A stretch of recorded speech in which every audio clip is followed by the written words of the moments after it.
Boombox. Acá estamos.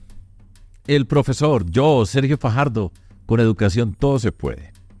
Y sigo avanzando en un tema que me llama mucho la atención, que es crucial hoy en cualquier lugar del mundo y tiene que ver con la universidad. ¿Para dónde vamos con la universidad? ¿Hacia dónde nos podemos dirigir con la universidad en Colombia? ¿Qué está pasando en ese mundo? ¿Qué pasa con ese mundo joven que siempre tuvo como aspiración entrar a la universidad en la cultura colombiana? Y para hablar de eso, tengo una invitada que me da mucho gusto tenerla acá. Es una amiga mía de hace muchos años. Estudió administración de empresas en primera instancia, pero después rápidamente se fue al mundo de la filosofía y todavía está en ese mundo de la filosofía. Tiene además unas características muy particulares. Yo la conocí como servidora pública. Ha trabajado el tema de la educación desde el sector público y hoy tiene una posición muy importante. Entonces, con esa mezcla particular, esta mujer que les voy a presentar es hoy la rectora de una universidad clave para Medellín, para Antioquia y para Colombia. Se llama Claudia Restrepo Montoya. Es la rectora. Con ella voy a tener una muy buena conversación. Como les digo, es mi amiga, la conozco desde hace muchos años y tiene, quiero repetir, una mezcla singular para estar en la posición en la que está hoy. Yo, Claudia. La rectora y yo estoy sentada con el profesor. Exactamente.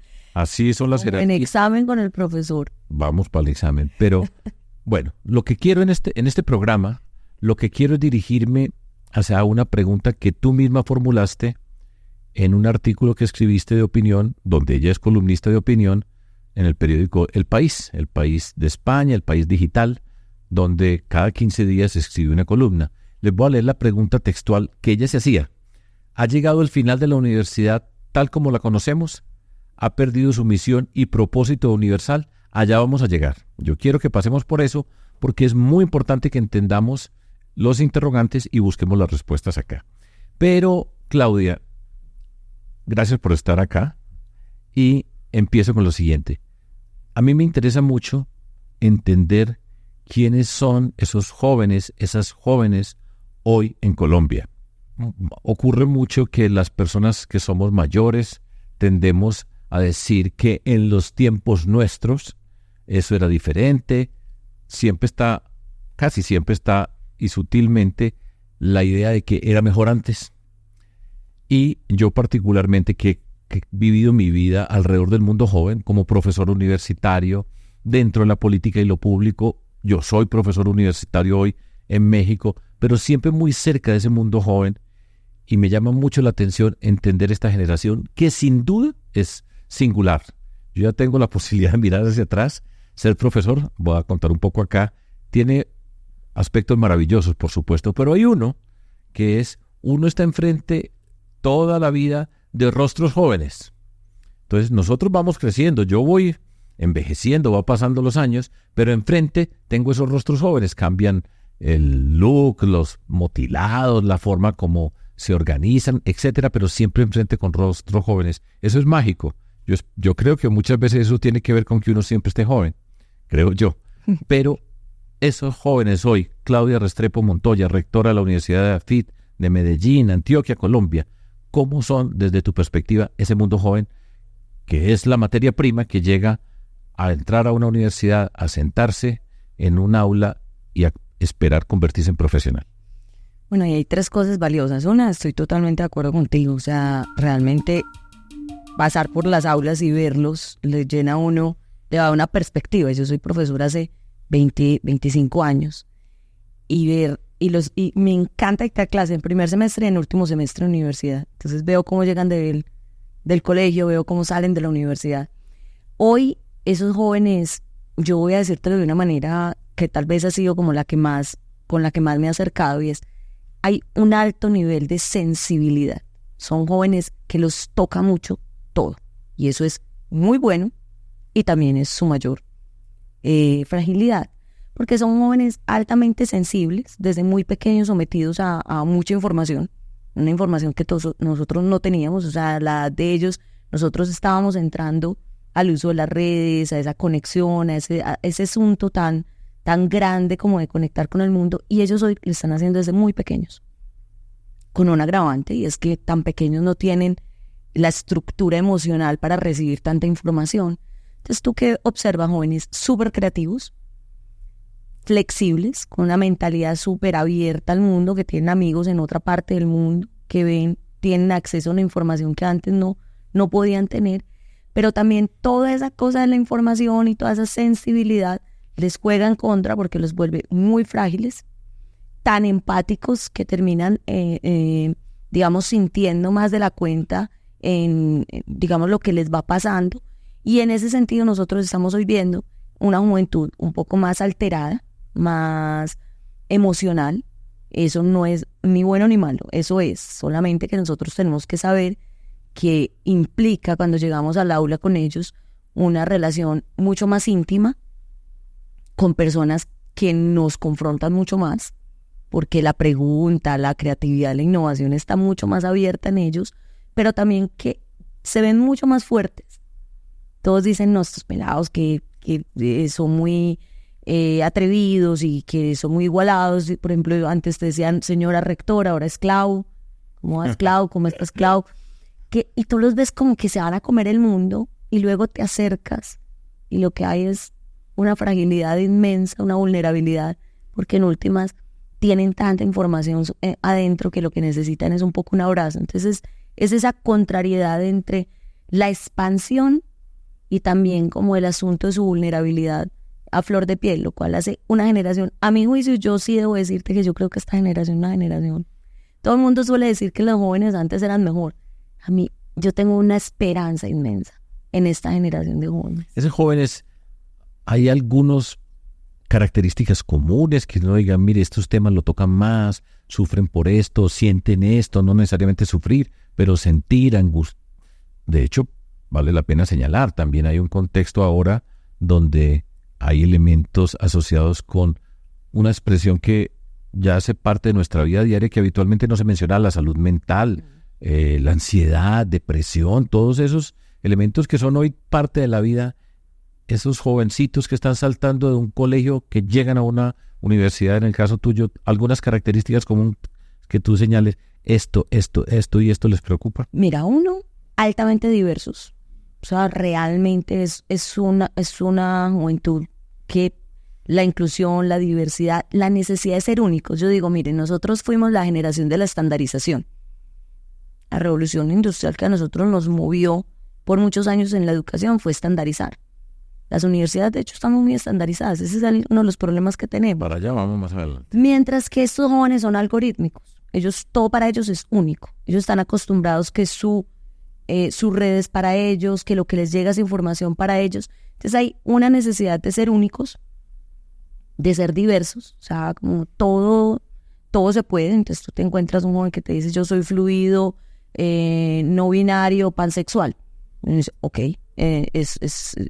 son capaces inclusive hasta de descifrarte un escenario mucho más complejo en diversidades. Segundo, una juventud muy conectada con la tierra, muy conectada con los temas ambientales, cambio climático, adaptación climática. Les duele, sienten una conmoción frente al asunto. Tecnología sin duda es natural, aunque yo a veces digo, cuando me dicen que son nativos digitales, dije, bueno, todavía no, la generación que vendrá de ellos sí, porque finalmente sus profesores no hemos sido nativos digitales, sus papás no hemos sido nativos digitales, entonces todo el contexto todavía no está, pero claramente tienen pensamiento digital. Eso en términos de capacidades. En términos como de, digamos, de vulnerabilidad, claramente la salud mental. Yo creo que nosotros también teníamos muchos asuntos de salud mental, solo que no podíamos hablar de eso. O sea, uno nunca tenía que encontrarse. Yo hace 25 años en el aula me encontraba rara vez con un caso de salud mental de un chico que me lo dijera. Hoy ellos tienen mayor capacidad de expresión, esa es otra cosa. Todo lo tienen que expresar, todo lo tienen que decir. Entonces yo creo que tenemos más información sobre ellos. Ahora, sí hay cosas que tendremos que mirar y de hecho yo siempre he sentido que hay un vacío profundo en la educación, en la básica sobre todo y en la media, que es el cuerpo. Nosotros abandonamos el cuerpo en la educación. Tú vas visitando colegios y ves proyectos educativos fundamentales, pero muy pocos pensados en el cuerpo. ¿Y por qué te traigo ese tema? Porque sí es una generación que duerme menos bien y eso tiene problemas gigantes porque están sometidos a pantallas y el sueño es relevante para la salud mental. También son jóvenes un poco más conscientes en términos como de lo corporal, pero tampoco saben cómo hacerlo porque nosotros no estamos diseñados para eso. Entonces es como una contrariedad entre la cantidad de información que ellos van teniendo y la capacidad que tiene la institución educativa, llámese básica, media, universitaria, para comprender y adaptarse un poco a esa juventud. Voy a hacer una pregunta. Claudia fue secretaria de Educación de Medellín y secretaria de Educación de Antioquia. O sea, ella conoce el mundo de la educación pública. La FIDE es una institución privada en la parte superior de la élite, digamos, de la formación, en Colombia, sin duda alguna, pero ella conoce todo lo que significaba la educación pública en una ciudad con toda la complejidad que tiene Medellín y el departamento de Antioquia. Entonces, voy a hacer una pregunta, porque en estos tiempos se hacen muchas diferencias acerca de lo público y lo privado, la universidad pública y la universidad privada, como si estuvieran en una contradicción. Tú que conoces a ese universo también joven, el más humilde, con las condiciones más difíciles que se puede encontrar en la sociedad, y ahora estás en esta universidad, ¿hay una diferencia o a esa juventud humilde que tú conoces, qué diferencia hay con esta juventud, digamos, privilegiada? Mira, esta pregunta me parece súper bonita porque yo siempre, cuando me hacen la pregunta, muchos papás o amigos que se me acercan y me dicen, ayúdame a buscarle colegio a un niño o al estudiante, lo que es al hijo. Y una de las cosas que a mí siempre me inquieta, yo le digo, miren, no crean que una familia de menores recursos se hace preguntas distintas a las de que los tiene para buscarle colegio a un niño, por ejemplo. La diferencia es que no tienen oportunidad de elegir. Es decir, uno siempre quisiera que estuviera el colegio con los mejores profesores, los mejores resultados, un proyecto de calidad. Lo que pasa es que no tienes esa oportunidad. Igual pasa con los jóvenes. Obviamente, ¿cuál es la gran diferencia? Y yo eso, Sergio, de hecho creo que en el tiempo en que nosotros nos encontramos cuando tú eras alcalde de Medellín, una de las cosas más bonitas siempre era el sueño. Yo aprendí de ti dos cosas, ¿no? El trabajo de la primera infancia como para impulsar, y otra cosa era la educación superior para jalar. Porque lo que le pasa a los jóvenes no es que ellos no tengan las mismas expectativas, es que desde muy temprano algunos jóvenes saben que no van a tener la oportunidad, o lo tienen en la cabeza, que no van a tener la oportunidad. Entonces, cuando tú vas generando oportunidades de acceso, ellos van viendo que hay una posibilidad que son las becas. Para un segundito, porque eso es muy tremendo. Es muy tremendo y eso es importante entenderlo. Hay unos jóvenes que desde niños rápidamente empiezan a decir, yo no voy a tener oportunidad. Y eso es fatal. Es fatal como sociedad porque es una carrera de obstáculos. Entonces, un obstáculo, otro obstáculo, otro obstáculo. Y pues nosotros tenemos que ir tumbando obstáculos para ir construyendo, vamos a usar la palabra, la esperanza. O sea, esperanza significa hay un camino para mí en la vida. Yo sí puedo, ¿cierto? Sigue pues, no, porque quería parar, porque es que eso es muy importante. Porque es que ellos se descartan. Entonces hoy el equipo de Empresarios por la Educación hace una encuesta y el año pasado yo revisaba con Andrea los resultados de la encuesta y era si los jóvenes en Colombia querían seguir la educación superior. Y el porcentaje era mucho más alto que el que era hace 20 años cuando yo trabajaba en lo público en educación. Y eso obedece en gran medida a muchos mecanismos por los cuales los jóvenes a través de sistemas de becas, de acceso, lograron tener al menos la esperanza. Porque es que en últimas un chico que en noveno, nosotros sabemos que en 10º y 11 es la deserción más alta en eso. Un joven que en noveno ya básicamente va a hacer lo mismo si sigue en noveno o si va a estar en 11. Yo me acuerdo que yo te escuchaba mucho pensando que va a ir a hacer lo mismo que el papá hacía y que el papá no necesitaba hacer el 10º y el 11 ni nada. ¿Qué esperanza tiene? Ninguna. Entonces, yo no creo que es que los jóvenes no tengan el deseo o que haya diferencia. Es que la condición de la oportunidad sí varía tu relación frente a la meta. Si yo desde pequeño estaba en una mesa donde es que la educación superior ni siquiera se pone en duda. O O sea, eso es lo mínimo que yo tengo que hacer. O sea, mis papás a mí básicamente no me van a permitir una cosa distinta que no sea pasar por la universidad. Es muy distinto cuando mi conversación en la mesa tiene otro énfasis y es necesitamos que rápido salgas a trabajar, que salgas a producir y que salgas a hacer esto. Entonces, yo creo que lo que pasa no es lo que atraviesa el corazón del joven, sino lo que el entorno también le está diciendo al joven que tiene como posibilidad. Entonces, en la medida en que tú haces joven, y voy a traer otra memoria que tengo contigo, me acuerdo creando el fondo de becas CPM, que toda la discusión radicaba en que solo se becaran programas que fueran útiles para la economía, para el desarrollo económico. Yo me acuerdo tú diciendo, no, ¿y por qué no puede estudiar filosofía? Y si quiere estudiar música, ¿por qué los vamos a condicionar a que tienen que estudiar algo que sea productivo? Dejémoslos que sus sueños vuelen.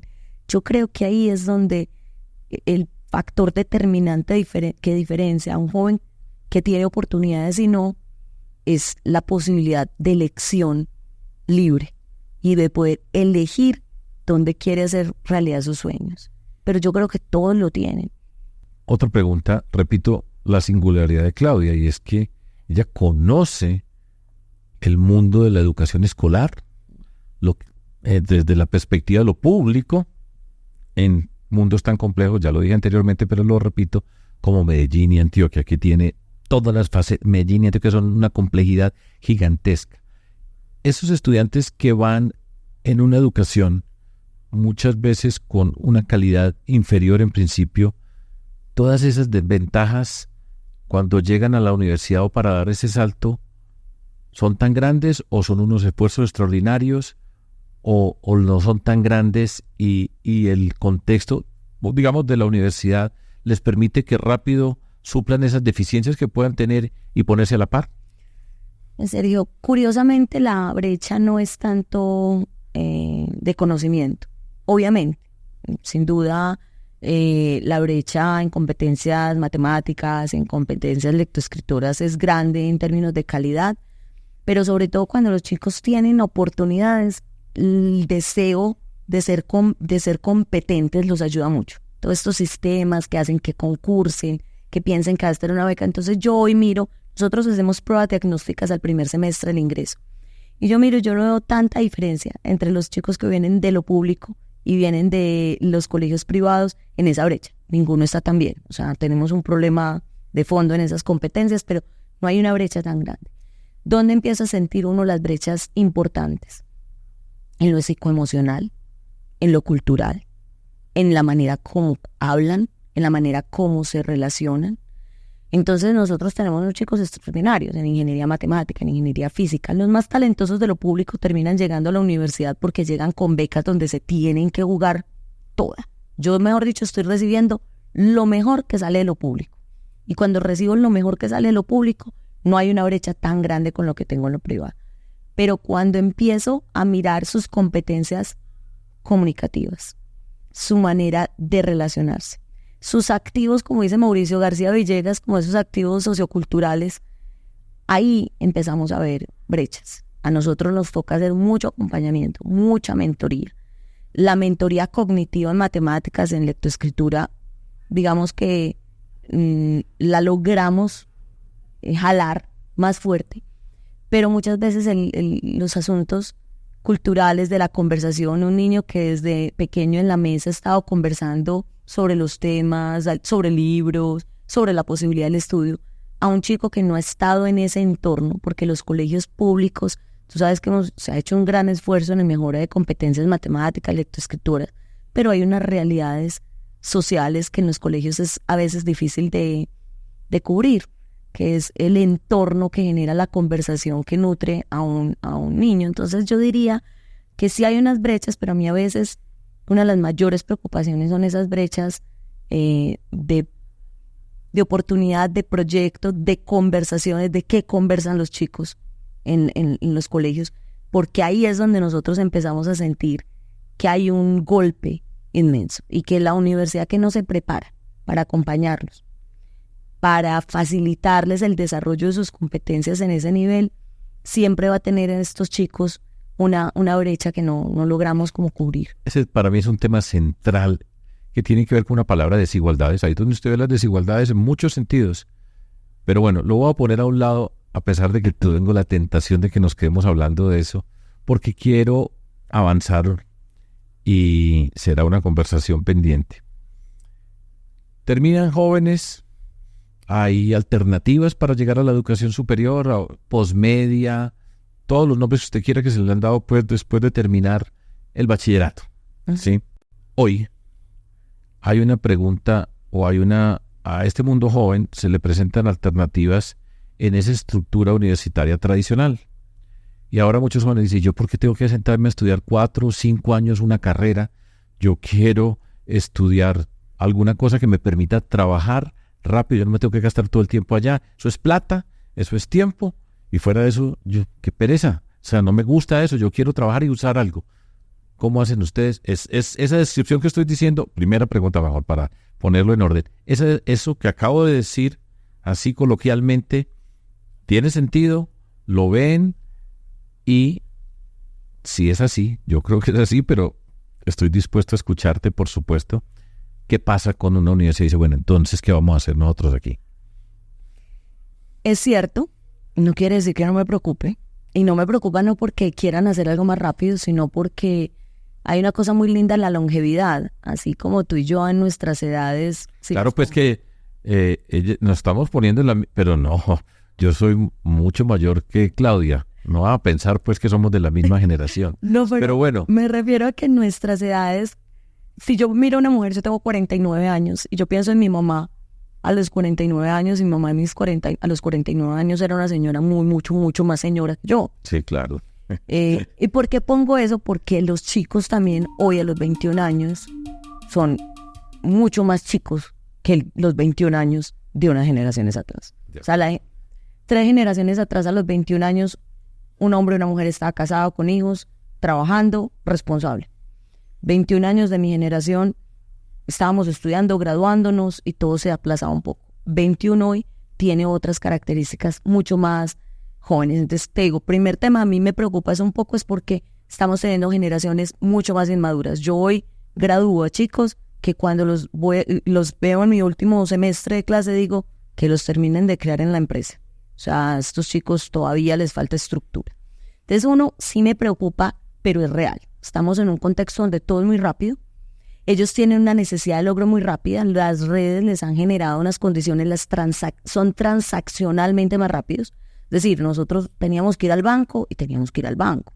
Hoy no. Estos chicos no saben qué es hacer una cola en un banco. Estos chicos no saben qué es esperar que llegue una carta, que le contesten a uno una carta. Entonces, esa rapidez también se ve en eso. Ellos quieren todo muy rápido. Eso lo vamos a tener que reflexionar como sociedad, porque una velocidad de este tamaño en una sociedad hace que cada vez tengamos personas menos preparadas para la pérdida, para el fracaso, para lo lento, para otras cosas. Entonces hay una realidad. Ahora, como eso es una realidad, las universidades y los sistemas educativos tenemos que cambiar. Y tenemos que cambiar es permitir que el proceso educativo sea más escalonado. Yo que quisiera pensar que vamos a estudiar toda la vida, porque si dejamos de ser aprendices va a ser muy miedoso. Pero ese aprendizaje ya no va a ser como antes que nos metíamos 5 años. Yo estudié 5 años y medio, mi carrera, mi pregrado. Hoy los pregrados máximo duran 4 años y medio, 5. O sea, ya 5 es mucho, duran alrededor de 4 años. Para escalonar. Entonces, ¿por qué digo yo escalonar? Casi que vos ya no te metes full, sino que entras y salís más rápido. Entras, estudias, luego haces una especialización. En las universidades casi que es lo que nosotros llamamos un sistema metro. Yo empiezo a estudiar mi pregrado es más corto. Entonces eso hace que yo entre en la especialización más rápido, pero ya la especialización es más flexible, estoy trabajando y estudiando. Y voy escalonando y voy modulando.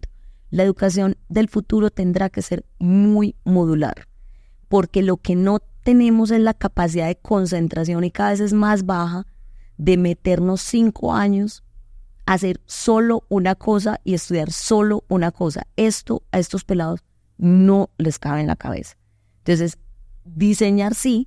Lo que pasa es que yo sí soy una gran defensora. Por ejemplo, cuando me dicen, ¿y crees que va a ser virtual? Y yo, el pregrado no debería serlo, porque es que no necesitamos madurar como sociedad. O sea, así como la tecnología necesita unas competencias muy altas, cognitivas y generación de inteligencia artificial, pues los humanos no nos podemos olvidar que necesitamos madurar y tener inteligencia emocional y que eso se genera en la interacción y en la conversación. Entonces, yo creo que hay que tener una conversación y un diálogo entre la rapidez y la inmediatez del conocimiento como lo vemos hoy, como ellos lo tienen, y dos, la sensatez como sociedad de que necesitamos también terminar de educarnos y terminar de madurar, porque si no vamos a tener una generación de gente muy activa, muy tesa, que va a saber mucho porque además va a tener acceso a inteligencia artificial y va a interactuar muy rápido, pero altamente limitada emocionalmente, socialmente, porque no ha desarrollado competencias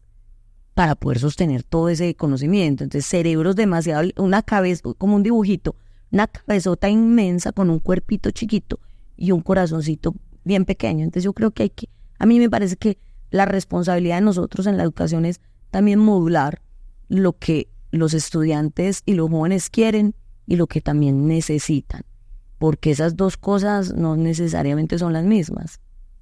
Claudia, es un lugar común en Colombia decir, mire, en Colombia todos quieren ser doctores.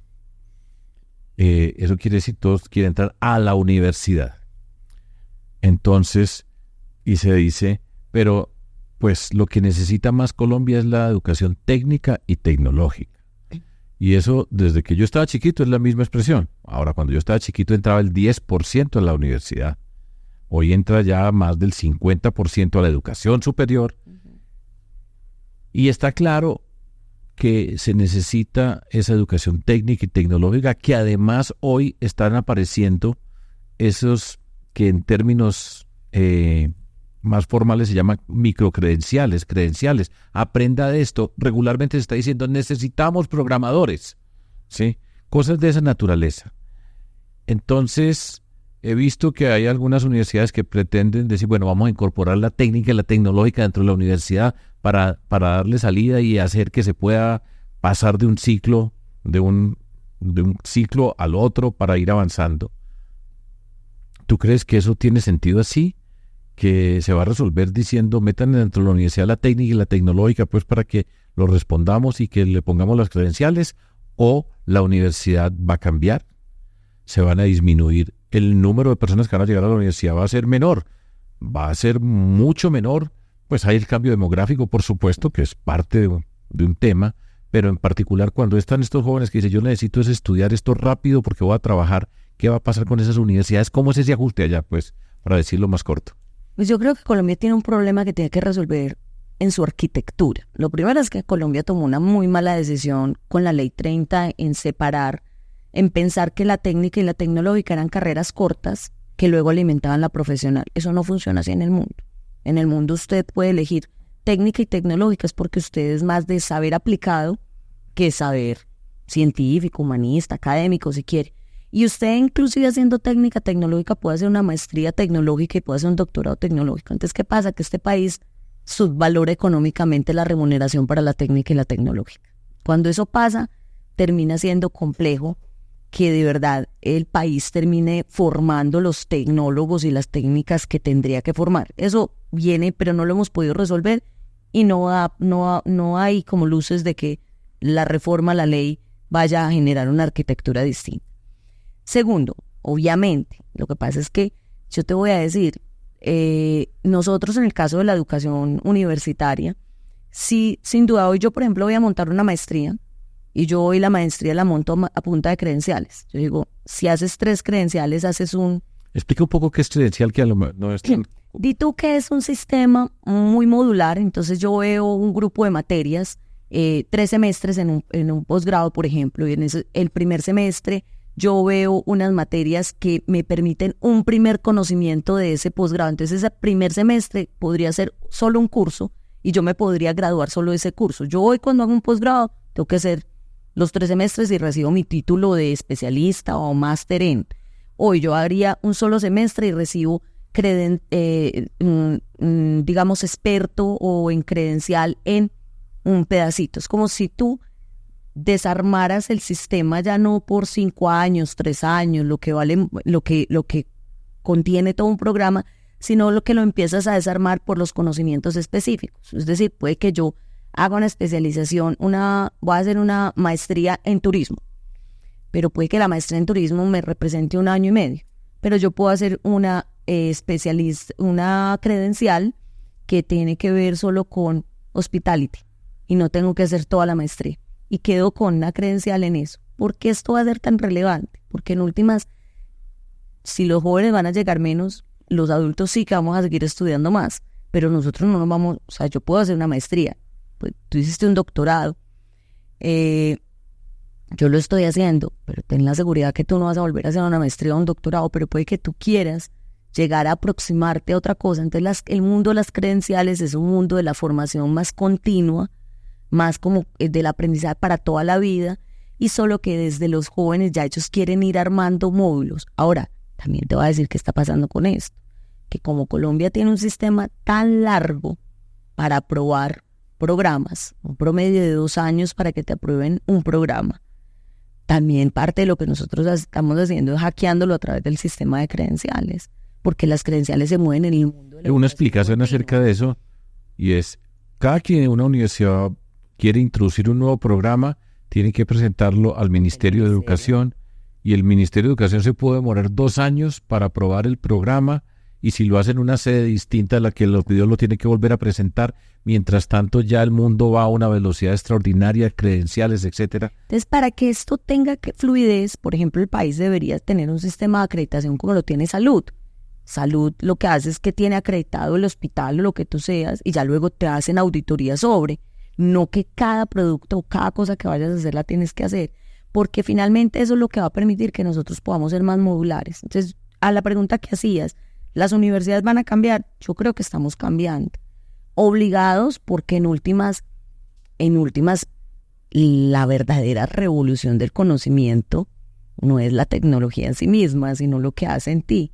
La máquina nos generó un sistema de estandarización. Las universidades somos resultado del sistema de la estandarización. Hoy, la tecnología como la conocemos, algorítmica, learning machine, todo lo que esto viene, cambia el modelo de pensamiento, y nosotros vamos a tener que cambiar con ese modelo de pensamiento, hacernos mucho más flexibles, mucho más profundas en las preguntas, en la conversación y en el diálogo humano, porque en última nos va a tocar formar a los humanos que van a interactuar con la inteligencia artificial y tratar de integrar eso en esa sana como medida entre el desarrollo tecnológico y el desarrollo humano que tenemos como que sumar. A mí me parece fascinante el tema, es un reto muy grande, y en este artículo que antes de esta entrevista escribiste, en el cual decía, estamos en el presente y vamos a mirar el futuro, y las universidades son las que se encargan de mirar el futuro y son las más difíciles de cambiar para enfrentar el futuro. Estoy pensando en el mundo de profesores, de profesoras. Entonces hay un esquema tradicional, hay unos rankings, profesores, una universidad mientras más profesores o profesoras tenga con doctorado, eso le da puntos en la clasificación, pero este mundo está cambiando a esta velocidad tan extraordinaria, y entonces, ¿quiénes son las personas que hoy son profesores, profesoras, y van a ser si esto está cambiando a esta velocidad? Y la universidad tiene que dar respuesta a todo este mundo joven, y este grupo de personas que, digamos, son de una élite superior del conocimiento, que van a hacer una universidad entonces. Mira, la universidad tiene siempre la tensión entre el profesor, que además los profesores, entre más uno se va formando, más se va llevando hacia la generación de conocimiento, no a la transmisión de conocimiento necesariamente. Es decir, es muy fácil que un profesor después de su doctorado le sea más difícil entrar a un aula en primer semestre, porque además se le hace un poquito más complejo tramitar el trabajo con los chicos, porque además ellos son más difíciles y más complejos también. Yo creo profundamente en el espíritu y la vocación de un profesor. O sea, el ser profesor es un tema vocacional. O sea, yo he sido una defensora del profesor y de la profesora toda la vida, porque solo elegir, además porque el que lo elige de paso, lo elige sin vocación, lo va a sufrir. Ser profesor sin vocación es una tortura. Es una tortura. Sí, es un martirio. La única manera en la que tú sobrevives, sobrellevas y además disfrutas esto es que tú sientas un profundo amor tiene que sentir uno ese amor. Ser profesor implica tener un amor. Entonces yo tengo una alta confianza en el amor profundo de un profesor que hace que, sabiendo que su aprendiz es distinto, tiene que esforzarse casi que de manera sobrehumana para llegar a ese aprendiz. Entonces yo que veo todos los días a profesores esforzándose inmenso por entender las nuevas tecnologías, profesores por entender el aula, lo que le está implicando. Ya nosotros no enseñamos en lo disciplinar, nosotros, porque las disciplinas van a cambiar, no es posible que los trabajos del futuro no van a usar las disciplinas que hoy nosotros estamos enseñando. Tienes que enseñar por competencias. Para un profesor que ha hecho un doctorado, que es experto en una disciplina, que se ha formado para ser experto en una disciplina, y hoy tú le dices, mira, bien, pero resulta que el currículo que tienes que enseñar no es por disciplina, sino por competencias. Tienes que hacer una rúbrica para medir las competencias. Tienes que hacer aseguramiento del aprendizaje del estudiante de acuerdo con la competencia. Eso es como si le estuvieras hablando en mandarín. O sea, básicamente le estás diciendo como, ¿qué? A ver. Yo hice este doctorado con toda esta investigación y todo esto y ahora me están hablando de esto. Te voy a decir algo. Yo los veo en esa tensión todo el tiempo, pero su vocación pasa por encima de esa tensión.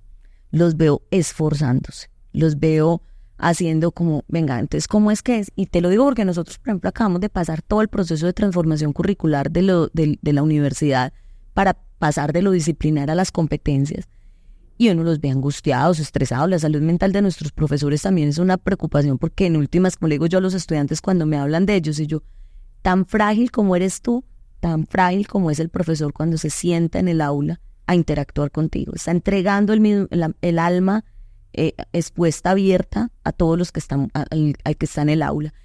Entonces yo que siento que hay una tensión delicada, pero siempre veo que el verdadero profesor se sobrepone a la crisis como del desarrollo de competencias, porque su vocación y ese amor por lo que está haciendo como que lo abraza. Entonces yo veo personas claramente como en un debate de cómo, por qué, no entiendo, estos pelados están llegando más flojos, cómo los evalúo. Por ejemplo, la evaluación hoy está siendo súper difícil para los profesores porque es una generación mucho más frágil frente a perder, no sabe perder. Entonces el profesor siempre se ve enfrentado entre, este chico no tiene la competencia que necesita, pero la evaluación no se pondera. Y en estos días teníamos una discusión. Las evaluaciones están mejor que hace 3 años, 4 años. O sea, cuando tú ves el promedio, pero los profesores sienten que están menos preparados. Entonces uno les dice, pero vení, ¿cómo van a estar mejor evaluados si los sentís menos preparados? Entonces, claro, inmediatamente vuelve la pregunta, ¿hasta dónde yo como profesor, en el medio de cuidar al estudiante, manejo la tensión entre el rigor y el acompañamiento al estudiante? Entonces, todo esto para decirte que sí, yo veo profesores claramente en un momento de mucha tensión y mucha como fricción. La inteligencia artificial, mírame, el año pasado la inteligencia artificial nos reventó a todas las universidades que salieron protocolos diciendo que no se pudiera usar. Todos éramos como, no, pues esto es imparable. Entonces la pregunta es, le pongo un ensayo y lo hacen con inteligencia artificial, entonces, ¿qué hago yo? Entonces uno ve preguntas de angustia, pero siempre veo la vocación sobreponerse. El que no se sobrepone con la vocación es que no es profesora full. Tremendo ese tema, y me imagino, yo toda la vida siempre, a mí toda la vida me gustó siempre dictar clases a estudiantes de los primeros semestres, porque muchas veces, bueno, yo soy investigador, yo estoy en un nivel superior, yo no tengo tiempo pues para dedicarle a unos niños, unas niñas, unos jovencitos pues que pongamos en matemáticas, pues poco o nada les importan las matemáticas, están ahí porque tienen que llenar esos créditos, pero a mí siempre me gustó. Y todavía me gusta, de hecho, en mi trabajo muchas veces hablo con estudiantes de bachillerato. Yo te he visto dando clases en colegios. Eso a mí me encanta y me gusta entenderlo. Por supuesto, pues no tengo la flexibilidad para responder a muchas cosas, pero encuentro otro espacio para comunicarse, que es bien interesante. Pero en Colombia, en el mundo, en Colombia estamos pensando todo esto. Es que estamos hablando de leyes para determinar pues cómo va a ser el contexto de la educación, en particular la educación superior, pero todos estos temas a mí me da la sensación de que no son parte de una reflexión pública, conjunta, y pues cada quien está resolviendo por su lado. Algunos de ustedes se juntan para ver qué van a hacer, pero tengo la sensación de que todo esto tendría que ser una parte de un proyecto de país. Venga, sentémonos todos acá, porque esto no es problema individual a ver quién sobrevivió o no, o estoy equivocado. No, total. Yo te digo, hay un momento donde empiezan las conversaciones y yo entiendo, tenemos que defender que el sistema de la educación es mixta, que claro, que la financiación, por supuesto, pero mi gran discusión siempre ha sido, venga, la calidad. Y la calidad hoy no es lo mismo. La calidad de algo es su máxima expresión. O sea, cuando uno dice la calidad de la educación es la máxima expresión de la educación para potenciar. Hoy esa denominación de calidad es distinta a la hace 20 años, a la de hace 10 años. O sea, estamos en otro entorno. Si no nos estamos haciendo las preguntas por la calidad, por cómo lograr que las universidades y que los colegios también, o sea, que el sistema educativo dé respuesta y que además la conversación se eleve a ese nivel. A mí me preocupa mucho cuando yo veo la conversación hoy de las universidades tan atravesada por una preocupación de sostenibilidad, por una preocupación asociada entonces a todo este tema de las normas de si la privada y la pública. Yo digo, mire, mientras esto está pasando,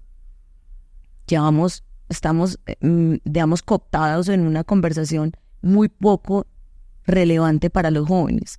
Que la pregunta hoy con los jóvenes está en cómo lograr transformarnos por dentro como organizaciones y de conocimiento para poder ser el lugar donde ellos lleguen a aprender. Entonces mi gran discusión, por ejemplo, con el ICETEX, yo le dije, a mí no me preocupa si el ICETEX, la financiación por la financiación, a mí me inquieta la libertad del estudiante para elegir su programa. Es decir, la gratuidad resuelve un montón de cosas de acceso, pero te está diciendo dónde tienes que estudiar y cómo estudiar. Y los chicos hoy tienen sueños y tienen posibilidades y pueden elegir y deben tener herramientas para poder elegir. Si abordamos la conversación desde otro lugar, somos capaces de poner en el centro y en el corazón al estudiante y al proyecto educativo.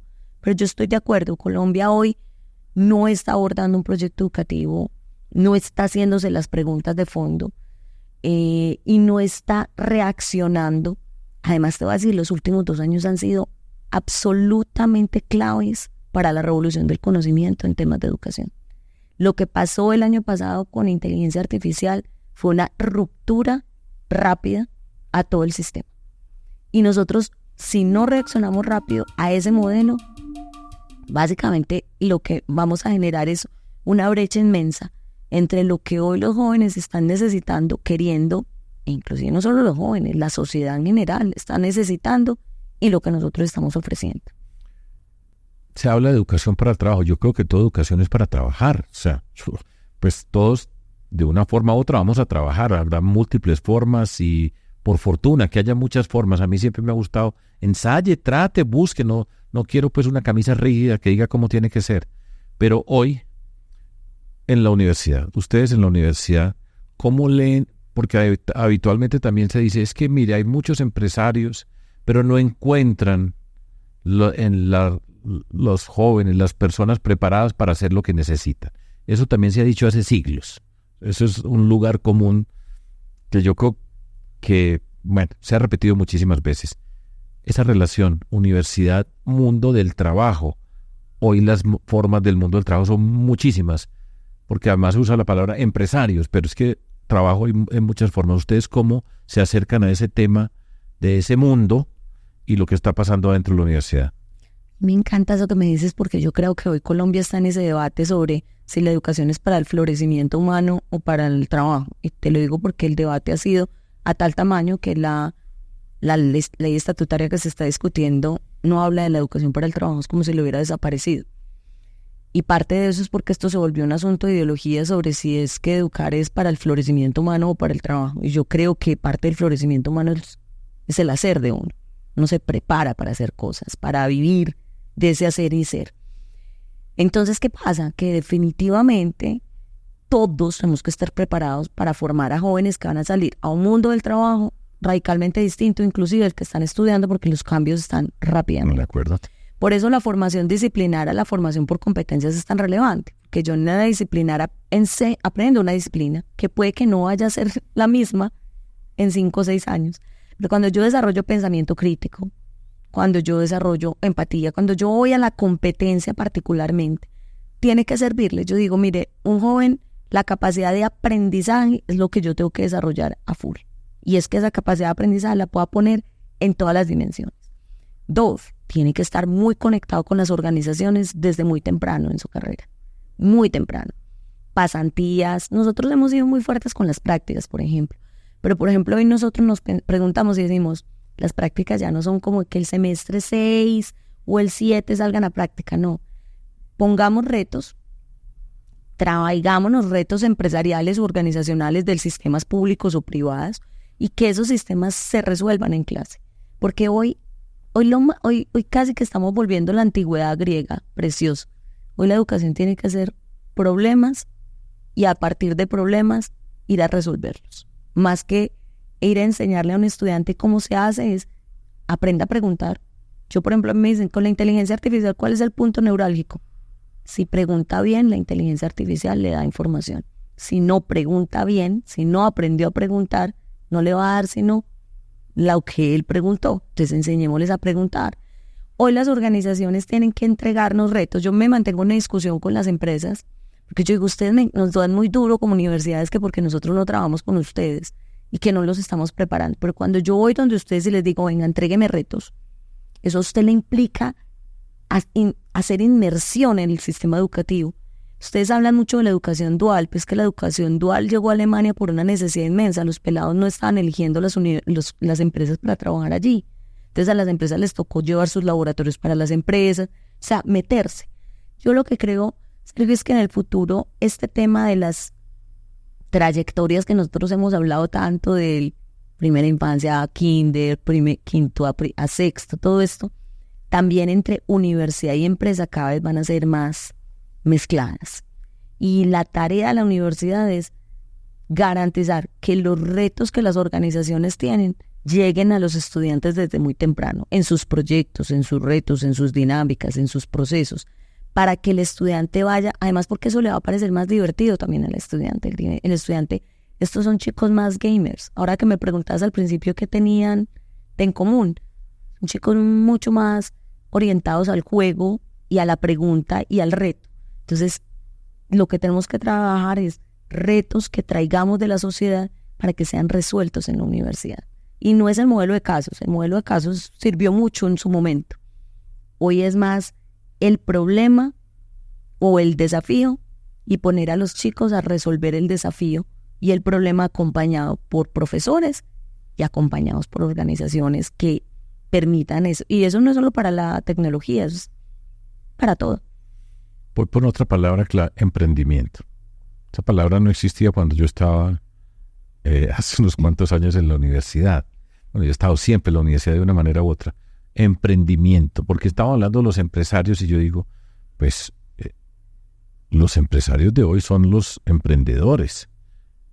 Eso dentro de este mundo de la universidad, ¿cómo lo ves? ¿Cómo lo abordan ustedes?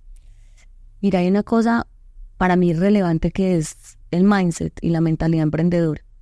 Sea porque el joven va a ir a crear un emprendimiento o una empresa solo, o porque se va a ir para una organización, y hoy las organizaciones que ya están vigentes tienen que estar llenas de intraemprendimientos, porque se están reinventando. O sea, las empresas de hoy no, así como las universidades nos tenemos que reinventar, hoy todos nos tenemos que reinventar frente a las dinámicas. Entonces tiene que haber jóvenes con una mentalidad y un mindset súper potente para emprender. Porque ¿qué tiene el emprendedor? Primero, una cosa que es muy difícil en estas generaciones y es tolerancia a la frustración. Equivocarse, el error, porque además cada vez tenés que iterar más.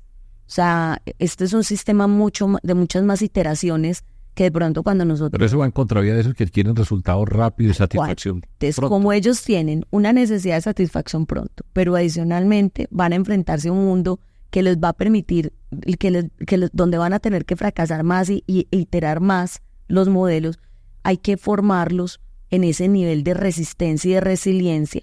Y si vos me decís, la mayoría, nosotros en la universidad con Ongoing, que es nuestro centro de emprendimiento e impacto, nos hemos traído emprendedores de impacto a la universidad que interactúen con los chicos.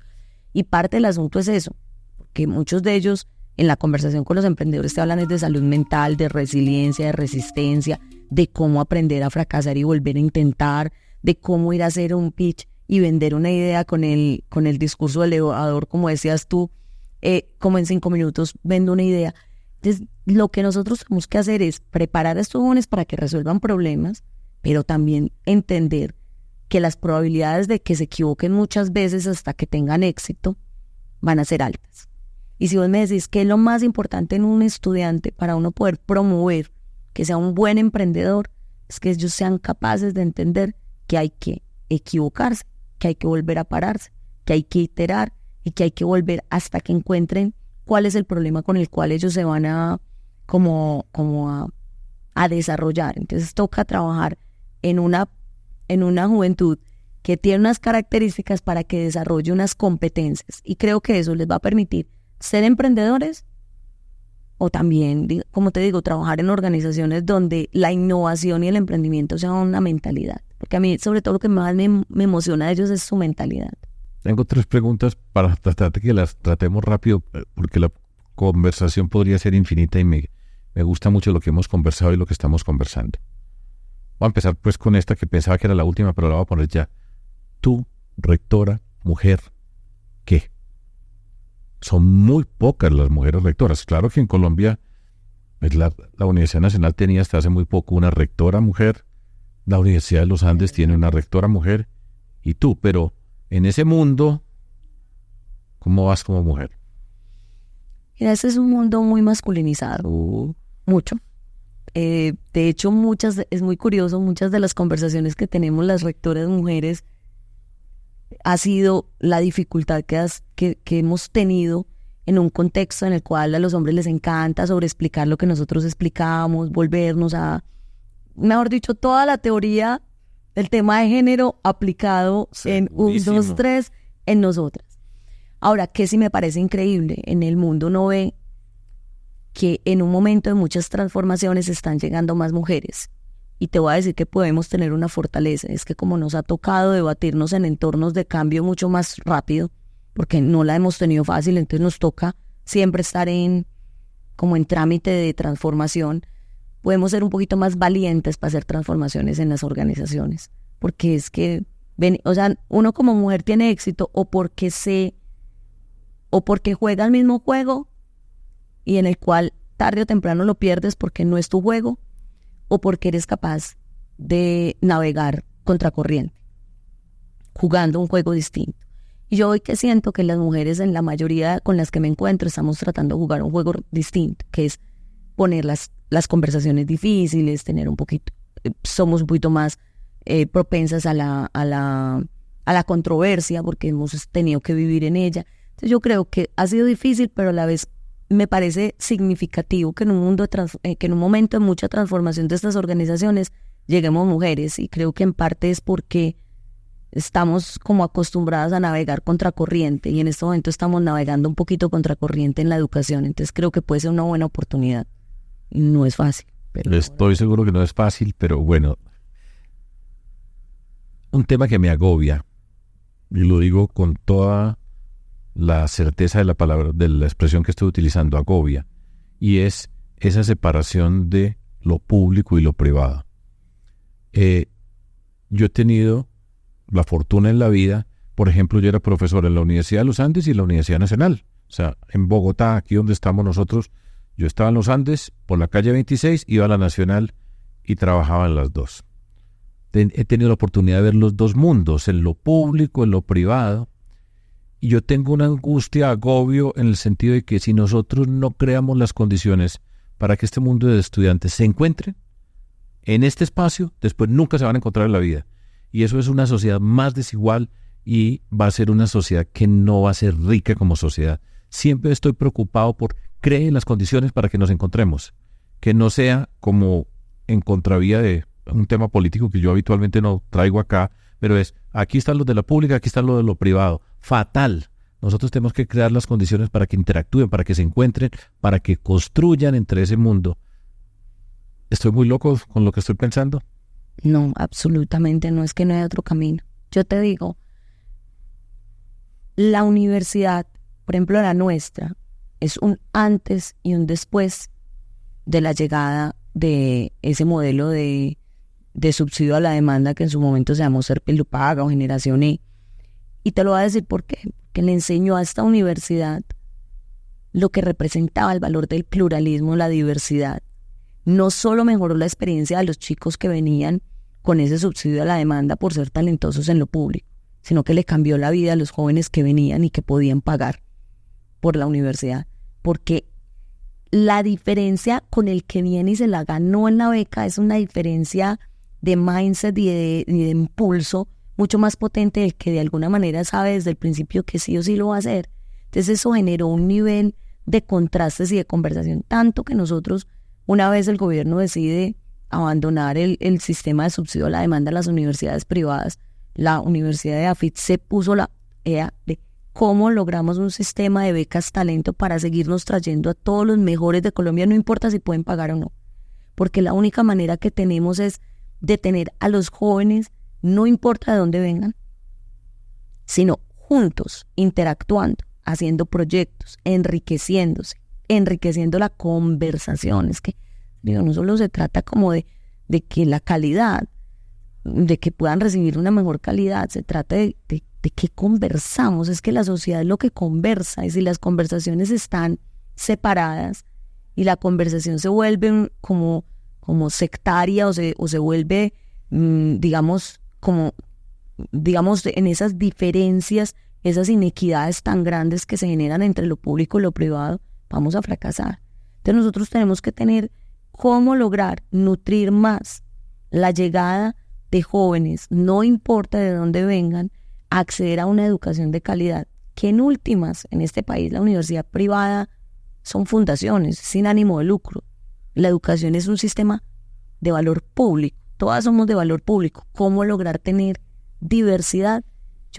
Yo sí creo, como dices tú, que es necesario crear espacios donde no tengamos como dos líneas corriendo en el país, porque además el país tiene una cosa muy compleja, y es que nosotros tenemos un sistema educativo que es muy interesante en términos, por ejemplo, de las autonomías, la flexibilidad, pero eso lo hace todavía más desigual, porque por ejemplo en un colegio que tiene recursos económicos puede hacer un proyecto educativo mucho más robusto que un proyecto público, que tú le das la libertad para que tenga flexibilidad, no tenga currículo, él lo arme, pero no tiene con qué. Entonces, claro, lo haces todavía más desigual. O sea, es un principio súper bonito, súper moderno, flexibilización, adaptabilidad, pero a la vez termina siendo el más desigual de todos. Esa es una gran agobio, preocupación, etcétera, acerca de eso. Pero bueno, no lo vamos a resolver acá, pero ahí está. En lugar de dividir, integre. Y rápido y desde lo más pronto posible. Y no solamente los de excelencia, sino no excelencia. Tal cual. Pero bueno, no nos alcanza la vida para tantas preguntas. La última. Allá está enfrente un padre, una madre que tienen un hijo, una hija que está en el colegio, va a terminar el colegio. Y son padres y madres que son de generaciones muy distintas a la de sus hijos, de sus hijas. ¿Tú qué les recomendarías para tratar a esos jovencitos, niños casi, adolescentes que van a entrar a la educación superior en alguna de sus formas? ¿Tú qué les dirías? Mire, que haga esto con sus hijos. Tú eres una mamá porque termina siendo la mamá de yo no sé cuántos estudiantes que entran allá. Mira, lo primero es que yo creo, los papás suelen quejarse mucho de la fragilidad de sus hijos y que no saben qué le pasa a la juventud, y yo siempre vuelvo y les pregunto, pues le pasa que los hemos educado como si fueran de cristal. Hay que enseñarles el rigor, la disciplina. Claro, estamos hablando de toda la expresividad y la autenticidad de los chicos, pero yo creo que los chicos necesitan ritmo, disciplina, así como necesitan libertad e innovación. Entonces, primer tema, no le tengan miedo a ponerle rigor y límites. Los jóvenes quieren límites. O sea, no es solo que los necesitan, es que ellos también quieren tener límites. Segundo, yo soy una defensora inmensa de la experiencia universitaria, no virtual, presencial. Cuando los papás me dicen, es que esta chica no vuelve a mi casa desde que se va por la mañana y no vuelve hasta por la noche, yo siquiera que se siente en la cafetería, que tenga amigos, ese es el lugar para encontrarse. hoy necesitamos mucho estos jóvenes interactuando, relacionándose. Entonces es como aprender que ellos tienen que tener rigor. Yo te voy a decir, a mí me ha impresionado, rectora de universidad, y que papás me llamen a hablar por sus hijos. Mi primera cosa con ellos es, ¿cuántos años tiene tu hijo? 18. Y yo, ya es adulto. Dile que me llame, hable él conmigo.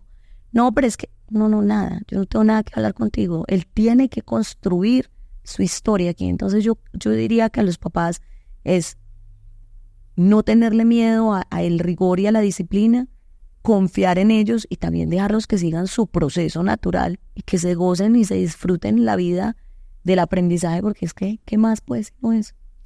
Claudia, muchas gracias. No, profesor, qué susto. No, pero susto, ¿por qué? Es que da más susto hablar con un profesor. Pasamos muy bueno. Muchísimas gracias. Muchísimas gracias por estar aquí. Sigo aprendiendo de ti todos los días. Claro que sí, un gusto. Entonces, el profesor con educación todo se puede. Yo, Sergio Fajardo, nos pueden ver en todas las plataformas, ver y escuchar en las plataformas de streaming. Activen las notificaciones, nos pueden escribir. Seguimos avanzando. Muchas gracias.